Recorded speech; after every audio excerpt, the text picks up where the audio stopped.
this morning was really cool. I was spending time with the Lord, and sorry the sun is so bright. He was ministering to me this morning, and I was praying in the Spirit, praying early this morning, and he was speaking to me, and he was speaking to me about Genesis. So I go to Genesis, and he was showing me how when he spoke things into existence, right? When he spoke things into his existence, he spoke them first. He spoke them first, and he said, let there be light, let there be the fishes of the everything that he spoke it first, and they were birthed in the Spirit, right? And they were set for an appointed time, because it's not till later when he said, let us make man in our image, right? He said, let us make man in our image. But then what? Later on in the chapter, he makes man out of the dust, right? So he was correlating how he made the world, how he made the seas, how he spoke them first. And then there was a set time for fruition. There was a set time for the manifestation. So he said, that is what I was doing with you this whole time in your promises. When you heard the promises over and over and over, I spoke it that first time that I gave you my promise. It was in the Spirit for a set time. And it was just so beautiful that he ministered this to me, because I never noticed it, right? I would read Genesis, but it never sunk in that he didn't just say it and they just completely appeared at once. No, he spoke it and then he formed it for a set time. Just like when he made man, right? He made man out of the dust. Then he also made all of the animals out of the dust, but they were already in existence, right? Now, maybe there's so many people in the world who have already had this revelation, right? But he made it personal to my life, because he was speaking about the promises that he gives us, and why so many people fall away from, they get upset with him because he speaks to them, and then there's a time of waiting. There's a time of for the manifestation, right? And so just like Ecclesiastes speaks on, he says that everything, there is a time for everything. There is a time for that manifestation, and that time is now. The time for manifestation is coming through now. At least I know in my life, and it's so amazing how when he speaks in his word, that he speaks about gathering his people to a place, right? He's gathered all the remnant to this point in time right now. He has gathered us for this point in time right now, because heaven is raining down on earth, and he's bringing us all together to pray the same prayers, right? Everybody's getting the same messages, because there is one Spirit that unifies us, and that is his Holy Spirit speaking about heaven on earth, right? So he had to gather us all from our foreign lands, right? When he speaks about that, on these strange and foreign lands, I'm going to bring you back. He's brought us back. It's so amazing when I read when I watch other people's testimonies. They'll talk about 2017, the Lord started literally waking us up. Many of us, some people have walked longer, many of us have started our walk in 2017, 2018. The Lord did call my heart at that time, and it has been a process. It's been a process. He gave me a hunger for him at that time. He gave me my promises in 2021. I mean, it's been a process, and all this time I didn't even know what he was doing, until now. And it's such a beautiful thing, because just in that,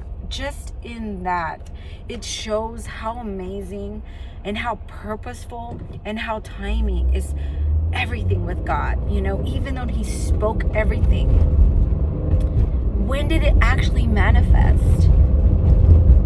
When did it manifest? Even the birds in the sky and the animals, angels, right? They manifested after he formed us. Like, he said, go back and he says, you're gonna subdue the world.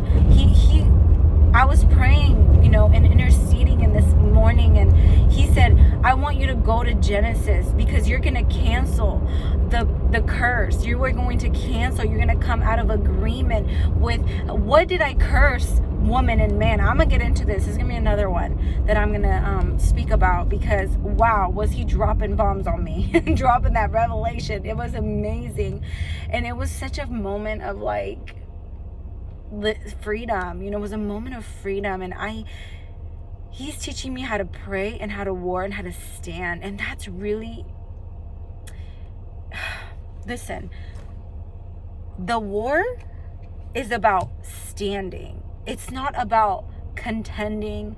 It's about keeping our hearts postured to the promise. It's about keeping our hearts and our eyes on him. Really, that is the warring. The warring. And he's taught me worship is really my worship. That is where I sit in my war. With my warring is worshiping him, praising him, keeping my eyes on him, not letting the enemy steal my confidence and my self-esteem. How easily could I have been down on myself because my husband was doing what he was doing to me?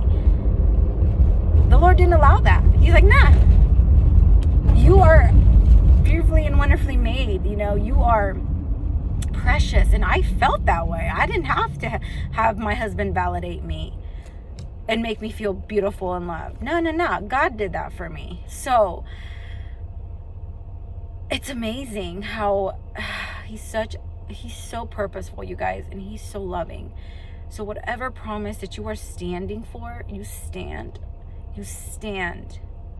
Just stand. Everything has an appointed time. Everything has a time for fruition, a time for manifestation. He's already spoken it, and even when he made the world, there was the time where he manifested it. Okay, so same thing with our promises, and I'm just excited for our double. This is our double. This is our latter half. This is our Job season, where we are, he also highlighted when Job prayed for his friends, his friends who were doubting, didn't see God correctly. He prayed for them, and then he was restored. We have to keep our eyes off of our misery and pray for others, and that's something he's taught me. I was very selfish with my prayers for a very long time, and he was showing me that that's not his heart. Yes, he knows what I need and what I want. He knows that, and so I have taken my eyes off of me. I've taken my eyes off of myself, and the enemy will keep you in self to keep you from the body, and we have to stop just thinking about our own lives, because God knows. And not only that, but like God uses that to unite us. We all suffer. We all are all connected to help one another. So I just wanted to, encourage somebody, maybe there's someone that's early in their walk and doesn't know this revelation and hasn't had that perspective of revelation in their lives. And I'm a simple person. Like, I'm not going to be on here to like speak theological stuff. I only going to speak what the Lord leads me to speak, because there's a lot of people that have been doing this wrong. We get, there's a lot of people, unfortunately, who have been brainwashed to feel like there's a checklist to this. But it's really like God came to simplify the word, to show us the heart of the matter, what were the two greatest commandments? Was to love God with all your heart, your soul, and to love your neighbor as yourself. And that's all I'm here to do, is to just speak on that and really glorify him, do the works of the Lord. And there's so much that he wants to speak, and I'm so honored that he's molded me to, not only that, but he's used my own life to teach me his word, and that's what he's doing. And he wishes for none to perish and none to live this bondage of a life, this life in bondage. He wants us all to be free. He came to set us free. in such a way, our minds to be free of bondage, of strongholds. Like, there is no better feeling, you know, because then we don't chase anything. What is there to chase? What is there to chase? Nothing. Everything's empty without God.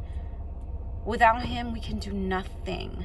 So be blessed and encouraged. Stand strong. Pray, intercede, consecrate yourself for your family, for your loved ones. Consecrate yourself to be a vessel for him, because when we consecrate ourselves and we present our bodies as a living sacrifice, he moves on our behalf. We change everything in our homes, in our families. It only takes one person to sanctify. If that has to be you as a woman, or if that has to be you as a man, you stand on that and know that God is faithful, no matter what it looks like. There's a point where I was like, God, is this ever even gonna happen? Am I really hearing you? Like, and God is really changing my life as we speak. He has really changed my life. He's really changing it. And like, I'm seeing it unfold now, finally, after all this time. So I'm just so excited, and I'm grateful for God, and I will always give him honor, and I'm always going to speak of his goodness, and I will always show his glory in my life without shame anymore. Like, speaking on what I had to go through, I'm honored that he chose me to go through the things that I went through to shape me and for me to speak of his holy name. So be encouraged, you guys. Don't let go of the promises, and know that God is faithful beyond anything in this world. Bye.